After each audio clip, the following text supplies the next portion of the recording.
স্বাধীন দেশের প্রতিটি নারী কি সত্যিই স্বাধীন? কেন এই প্রশ্নটা করছি তা আজকের ভিডিওটি দেখলেই বুঝতে পারবেন। আজকের ভিডিওর মধ্যে দিয়ে আমি এমন একজন বঙ্গতনয়ার জীবনী তুলে ধরবো যিনি কিন্তু ভারতবর্ষের স্বাধীনতার দিনই জন্মেছিলেন, অথচ তার জীবনে স্বাধীনতা কতটুকু ছিল সেটা একটা বড় প্রশ্ন। তো চলুন ভিডিও শুরু করা যাক। আজ থেকে ঠিক ৭৭ বছর আগে ভারতবর্ষের স্বাধীনতার দিন অর্থাৎ ১৯৪৭ সালের ১৫ই আগস্ট পশ্চিমবঙ্গের নদিয়া জেলার রানাঘাটে এক বাঙালি পরিবারে জন্মগ্রহণ করেন রাখি মজুমদার। স্থানীয় এক বিদ্যালয়ে লেখাপড়া চলাকালীন ১৯৬৩ সালে কিশোরী বয়সেই তার বিয়ে হয় একজন সাংবাদিক ও চলচ্চিত্র নির্মাতা অজয় বিশ্বাসের সাথে। সেই সময়ে তার বয়স ছিল মাত্র ১৬ বছর। তবে ১৮ না পেরোতেই তার এই সংসার ভেঙে যায়। সংসার ছেড়ে বেরিয়ে আসার পর তিনি চলচ্চিত্রের জগতে প্রবেশ করেন। তার প্রথম বাংলা ছবি বধূবরণ মুক্তি পায় ১৯৬৭ সালে। তখন তার বয়স ২০ বছর।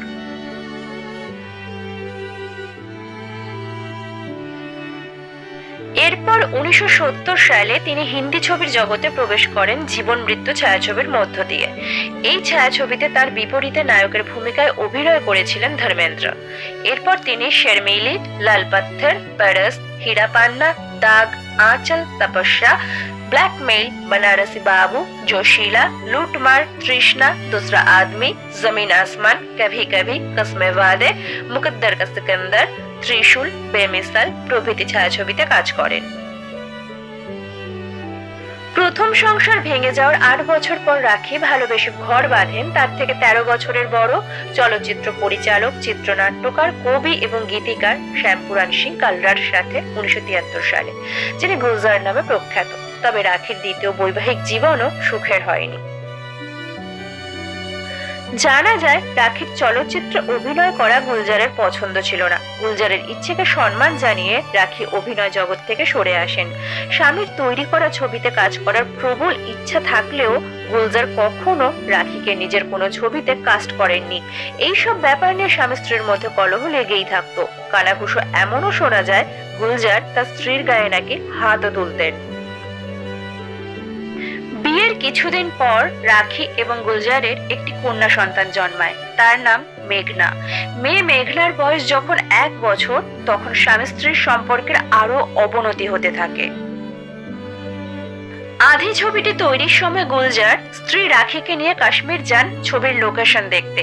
ইতিমধ্যে রাখির কাছে যশ চোপড়ার কভি কভি ছবিতে অভিনয়ের জন্য প্রস্তাব আসলেও রাখি তা নাকচ করে দেন। কাশ্মীরে একটি গেট টুগেদার পার্টিতে মদ্যপ সঞ্জীব কুমার নায়িকা সুচিত্রা সেনকে নিজের হোটেলের ঘরে নিয়ে যাওয়ার জন্য জোর করতে শুরু করেন। মদ্যপ অবস্থায় সঞ্জীব কুমারের চরিত্রের যে আমূল পরিবর্তন হয় সে বিষয়ে কম বেশি সকলেরই জানা। সে সময় গুলজার অভিনেত্রী সুচিত্রা সেনকে সঞ্জীব কুমারের হাত থেকে উদ্ধার করে হোটেলের ঘরে পৌঁছে দেন। অভিনেত্রীকে হোটেল ঘরে পৌঁছে দেওয়ার জন্য গুলজারকেই কেন আসতে হলো এই নিয়ে স্বামী স্ত্রীর মধ্যে প্রবল কথা কাটাকাটি হয় এবং গুলজার স্ত্রী রাখির গায়ে আবার হাত তোলেন। এই ঘটনার পর রাখি গুলজারের সংসার ছেড়ে বেরিয়ে আসেন এবং পরদিনই যশ চোপড়ার কাছে উপস্থিত হন এবং কভি কভি ছায়াছবিতে অভিনয়ের জন্য রাজি হয়ে যান। ঘটনাচক্রে সেই সময় যশ চোপড়াও কাশ্মীরে উপস্থিত ছিলেন কভি কভি ছবিটির লোকেশন নির্বাচনের জন্য। এরপর রাখি আর কোনোদিনই স্বামীর কাছে ফিরে যাননি। তাদের মেয়ে মেঘনা গুলজারের কাছেই মানুষ হয়। মেঘনাও একজন সফল পরিচালক। তার পরিচালিত বেশ কয়েকটি ছায়াছবি হলো ফিলহাল, তলওয়ার, রাজি, ছাপাক। রাখি এবং গুলজার দুজনে আলাদা থাকলেও তারা কাগজে কলমে কখনোই আলাদা হননি, অর্থাৎ আইনত তারা এখনো স্বামী স্ত্রী। একবার এক সাক্ষাৎকারে রাখি বলেছিলেন, দেশের স্বাধীনতার দিন জন্ম হলেও সেই অর্থে জীবনে তার বিশেষ স্বাধীনতা ছিল না। নিজ জীবনে রাখি অভিনয়ের জন্য বেশ কয়েকটি পুরস্কার পান। দাগ ছায়াছবির জন্য তিনি ফিল্মফেয়ার BFJA কর্তৃক সেরা পার্শ্ব অভিনেত্রীর পুরস্কার পান ১৯৭৩ সালে। তপস্যা ছায়াছবিতে অভূতপূর্ব অভিনয়ের জন্য ফিল্মফেয়ার সেরা অভিনেত্রীর পুরস্কার পান ১৯৭৬ সালে। ১৯৮৯ সালে ফিল্মফেয়ার সেরা পার্শ্ব অভিনেত্রীর পুরস্কার পান। ২০০৩ সালেও জাতীয় চলচ্চিত্র পুরস্কারের সেরা পার্শ্ব অভিনেত্রীর পুরস্কার লাভ করেন রাখি। ২০০৩ সালে পদ্মশ্রী সম্মান দেওয়া হয় তাকে। বর্তমানে মুম্বাইয়ের সরোজিনী রোডের কাছেই মুক্তাঙ্গন নামের একটি সুউচ্চ ভবনে থাকেন এই বঙ্গতনয়া রাখি গুলজার।